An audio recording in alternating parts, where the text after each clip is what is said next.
Hi, this is Frode, here to help you self-actualize, and today we will explore The First 20 Hours by Josh Kaufman.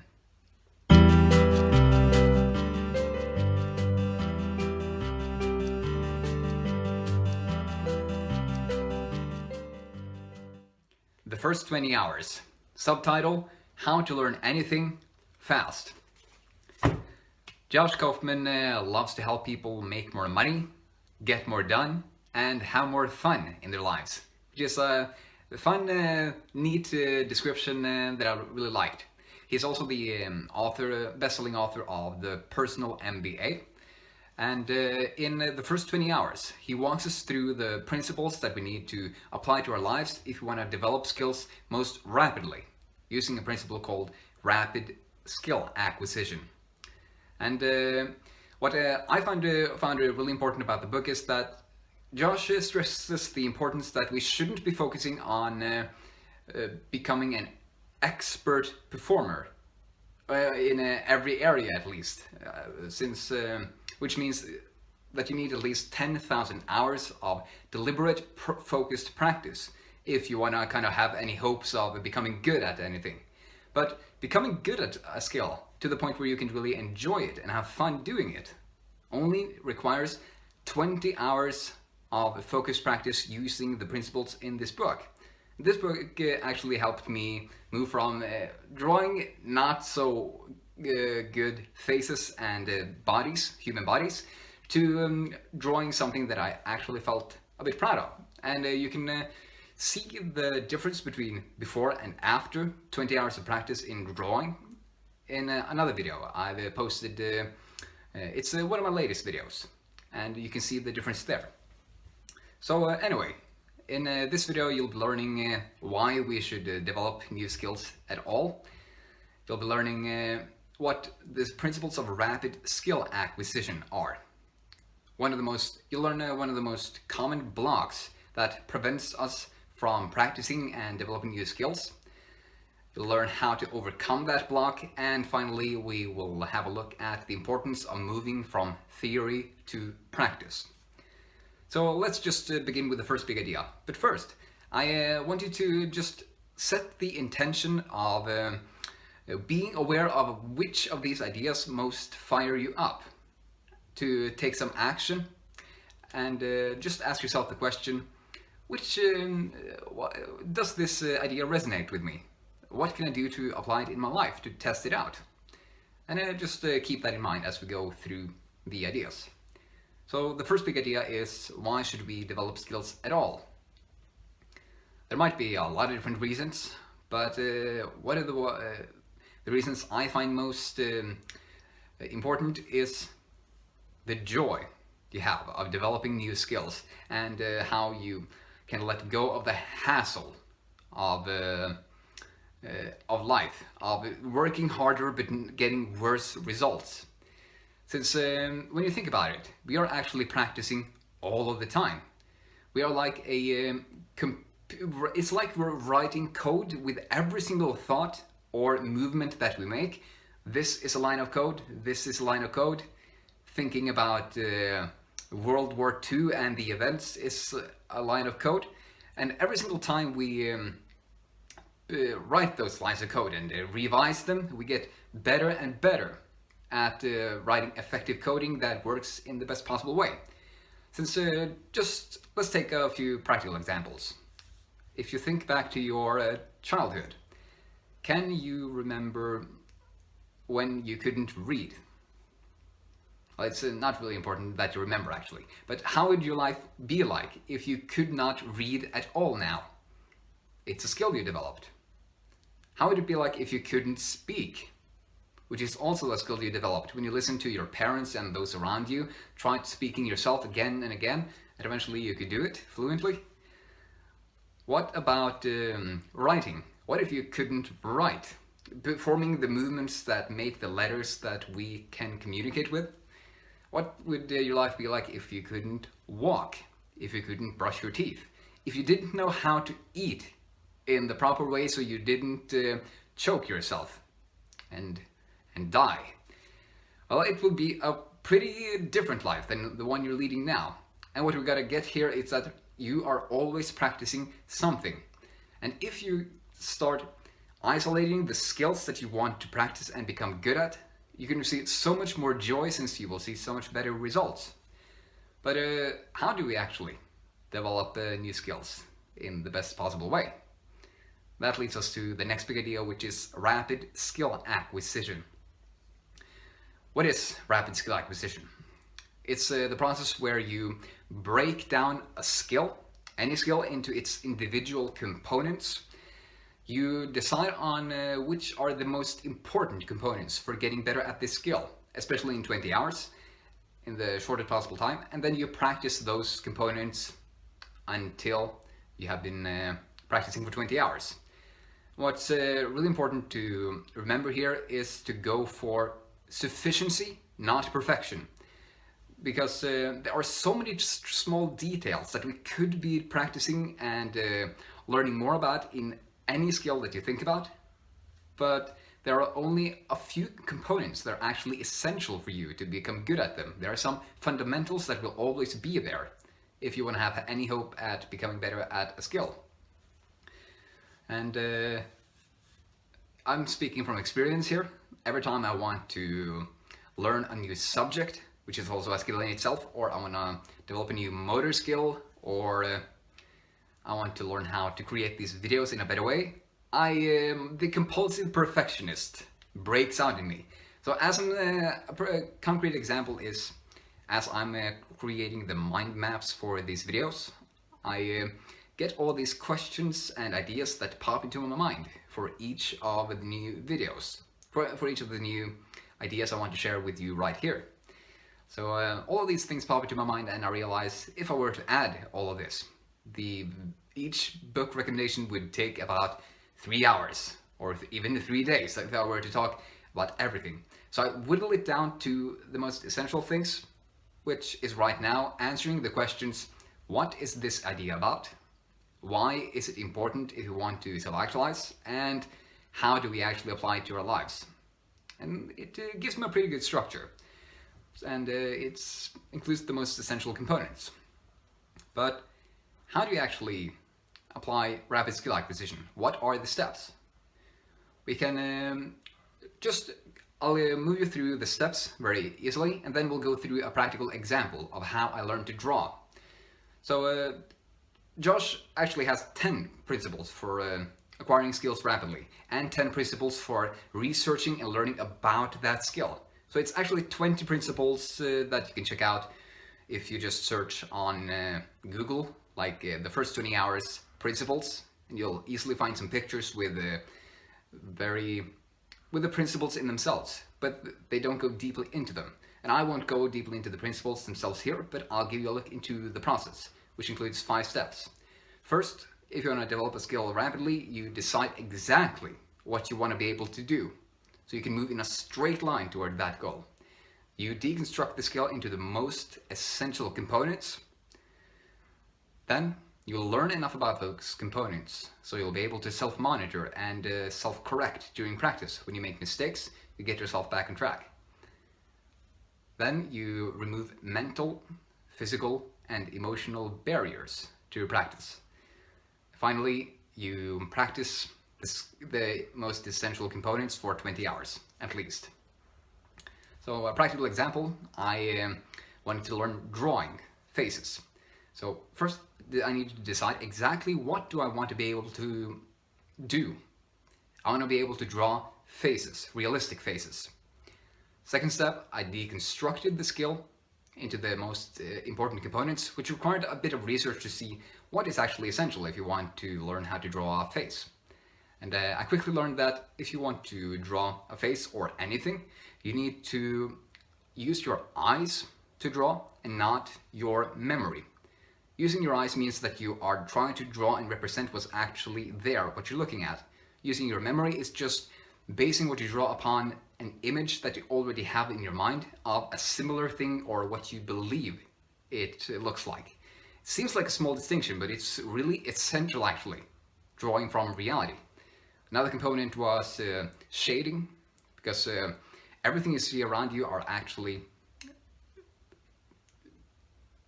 they are differences between light and shade. If you didn't have all these shades around the eyes and in the eye and the nose, beneath the mouth, and on all of these clothes and in the room, then it would all look pretty flat. So shading is important. So I deconstructed the skills, and then I needed to learn enough about those components that I can self-correct during practice. So I practiced some research a bit more and tried shading, tried drawing directly what I actually look at, and also learned that shapes are really important. Shapes can be used to outline everything that you are drawing. Everything around you are actually shapes. You can see it's a rectangle and 4 rectangles within. You can see the face is an oval or a circle. The nose can be a triangle. And then you have a pretty good outline within which you can draw lines and curves. But let's not go too deeply into the actual process of drawing. We learned enough about each skill to self-correct. Then, 4th step, I needed to remove the mental, physical, and emotional barriers to practice. The most important one was emotional. The voice telling me, or mental emotional. The voice telling me that I can't draw because I've been drawing really horribly in the past, like you might have done.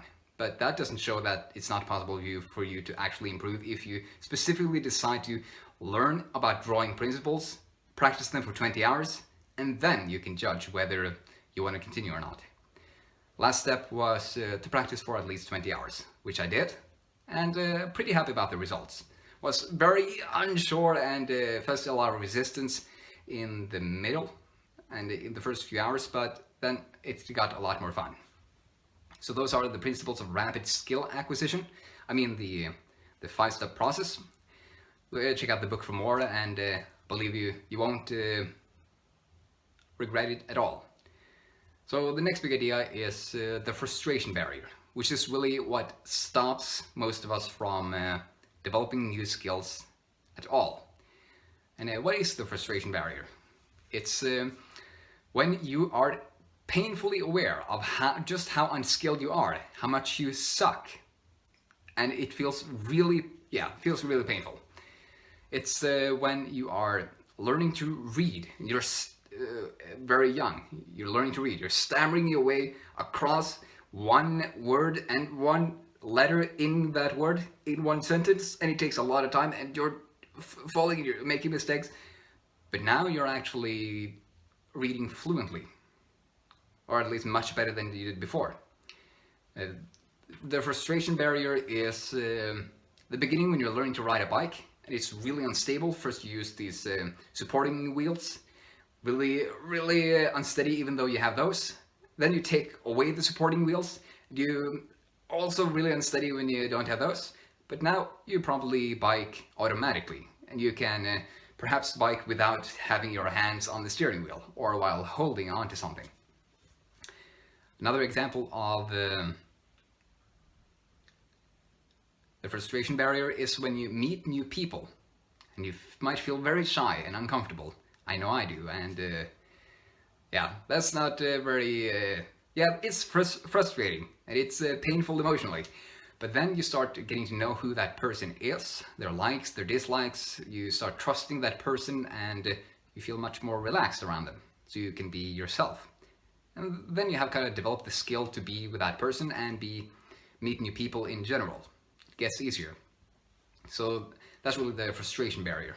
And getting through this one and understanding that this is probably what's holding you back too is really important, because it's getting through this barrier of the first time when we suck, and then we get on to better levels of skill. It opens up so many new possibilities in every single area of our lives. You can choose to become better at public speaking if you want to. You want to develop a new musical instrument. You're going to be bad in the beginning, but then you're going to get better. You want to get better at asking girls out for a date. Going to be bad in the beginning, but then you'll get better, which I actually experienced last week. Oh, okay, fun, short story, which is practical for our frustration barrier here. I actually found had met or strolled past a girl a few times who was found really beautiful. She seemed really nice. Then I eventually decided that I would go up to her room. We're living in this complex with a lot of students, so yeah, it's like 100 people in the same complex. So I went up to her room. That's of course after memorizing exactly what I was going to say, and then I went up. Then of course had to walk back and forth in front of the door. My feet almost being paralyzed to the point where they couldn't hold me up anymore. Before I finally decided that I have to just knock her door right now, or else I'm not going to be able to stand. Finally I did it and pummeled through the manuscript I had memorized as she was trying to appreciate the kind words I said about her beauty and how she seemed nice. And then I was complete. It felt like a boss afterwards. But the point here is that it was really, really uncomfortable and scary to ask that girl out for a date. Ended up not going at all, but I'm happy that I did act on that intention to ask her out. And now I feel much more confident to actually approach other women in the future. So that's just getting through the most uncomfortable part of any skill. You suck at first, but then you get better. So what's one good way of pushing through this frustration barrier and getting to the point where you get good enough to enjoy your practice? That brings us to our fourth big idea, which is pre-commitment. And pre-commitment is the Spartans in the movie 300, where the 300 Spartans had to defend the Persians. Millions of Persians coming, the Spartans are discouraged, but they're committed to fight for their country. So Leonidas says in a motivating speech, "No retreat, no surrender. That is Spartan law." And then they go on to fight, and everybody dies. Except for one person, of course, who tells the story. But that's an example of pre-commitment. You decide absolutely what you're going to do, and then you follow through on that intention to completion. For us, this means deciding to do at least 20 hours of practice, even though you feel horrible, you feel like you suck, you don't think it's fun anymore, you suddenly decide, I don't want to develop this skill at all. You still follow through on those 20 hours, and then you can decide what to do.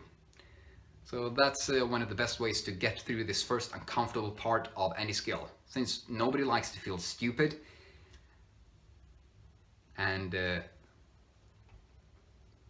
really helpful to have a firm commitment of what you're going to do.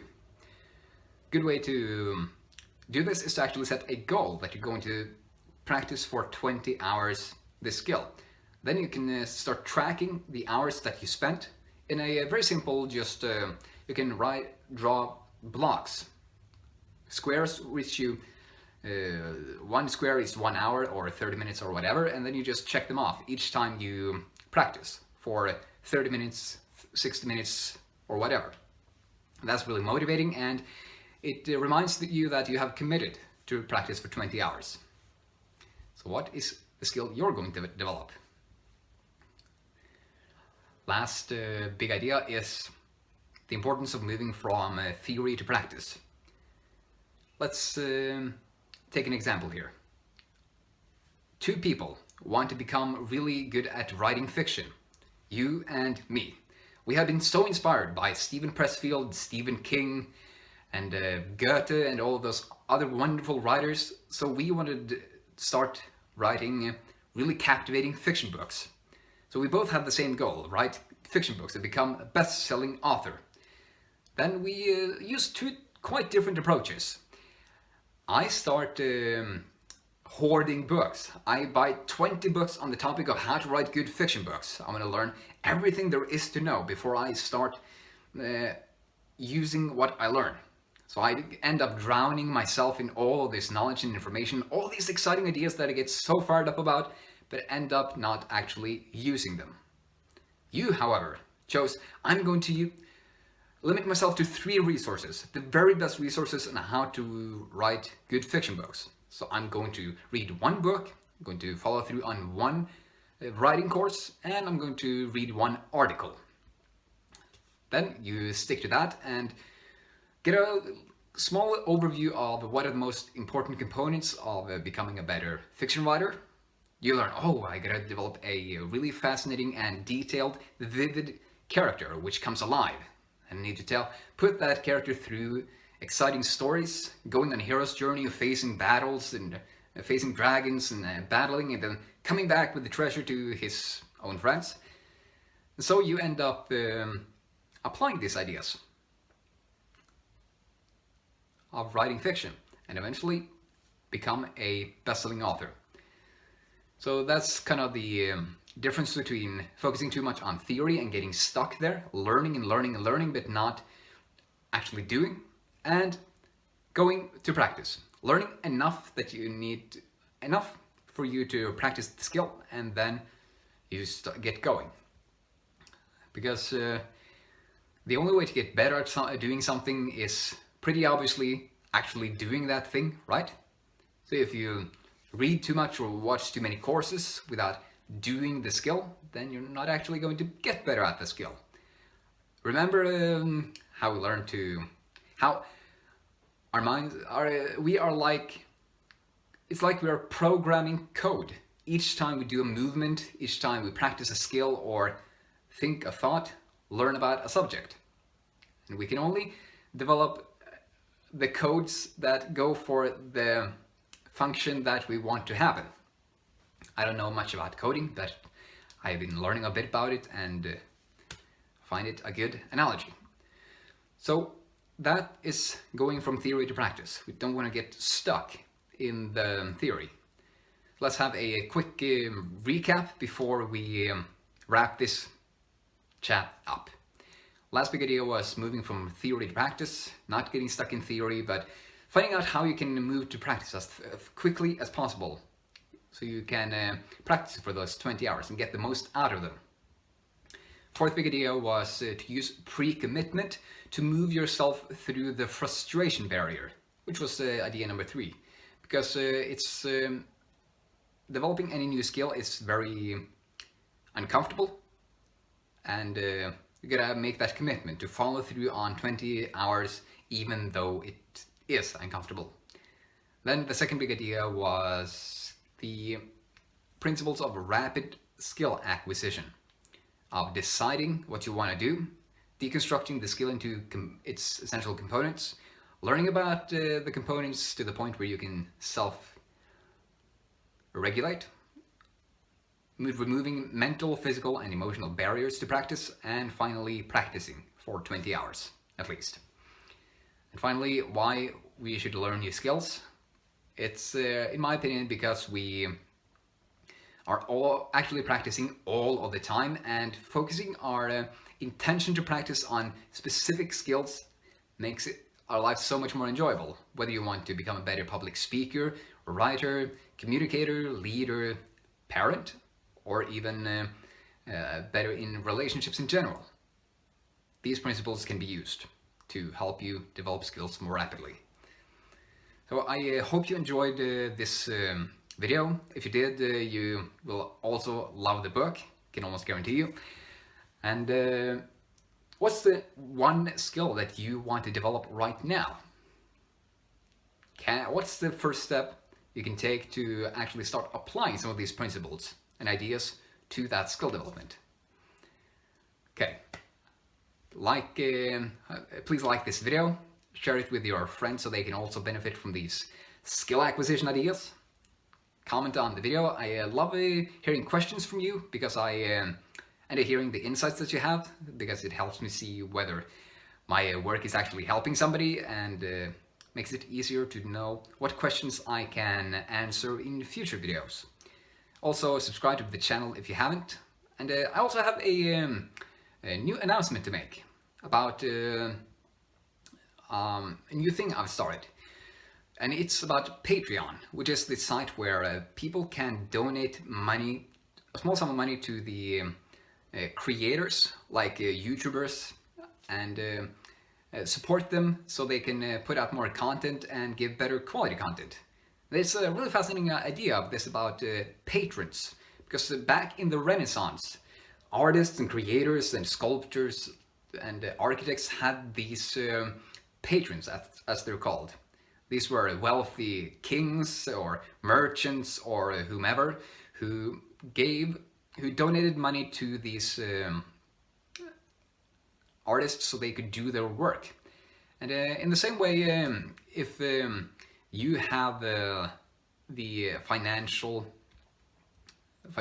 situation right now that you are able to support a few dollars each month for some extra bonuses like emails with the best insights and the very best books that I've read, then I would really appreciate your donation. But I'm going to keep releasing these videos anyway, so even if you don't donate, then you will be receiving new videos each Sunday. And it's really important that you stay with me, because being on this journey of realizing your highest potential and creating a fulfilling life for yourself and those around you, and really serving the world most profoundly with your gifts, that's a pretty long journey of self-actualizing. And on the way to that mountaintop, it's good to have someone to help you stay on track, a traveling companion, if you would. And that's what I can be for you, as I'm testing all of these ideas myself, finding the ones that work for me, and sharing the best ones with you. So, stick with me and stay tuned for new videos each Sunday.